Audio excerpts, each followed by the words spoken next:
Iran supreme leader Ayatollah Ali Khamenei మృతిపై కేంద్ర ప్రభుత్వం మౌనాన్ని కాంగ్రెస్ పార్టీ అధ్యక్షురాలు సోనియా గాంధీ తప్పుపట్టారు. క్లిష్ట సమయంలో భారత్ స్పందించకపోవడం తటస్థత అనిపించుకోదని, అది నైతిక బాధ్యత నుంచి తప్పుకోవడమేనని ఆమె ధ్వజమెత్తారు.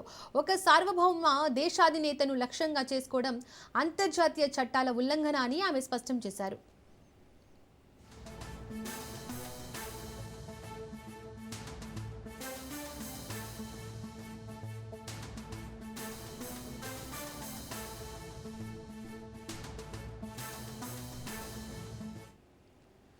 శాంతి, న్యాయం కోసం గొంతు విప్పే భారత్ నేడు చిరకాల మిత్రుడైన ఇరాన్ సంక్షోభంలో ఉన్నప్పుడు నిశ్శబ్దంగా ఉండడం మన దౌత్య విలువలకి విఘాతమని సోనియా ఆవేదన వ్యక్తం చేశారు.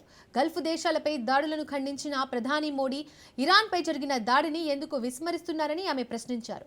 రష్యా, చైనా వంటి బ్రిక్స్ దేశాలు ఈ దాడిని ఖండిస్తుంటే భారత్ మౌనం వహించడం నిశ్శబ్ద ఆమోదం తెలిపినట్లుగా ఉందని ఆమె ఆరోపించారు.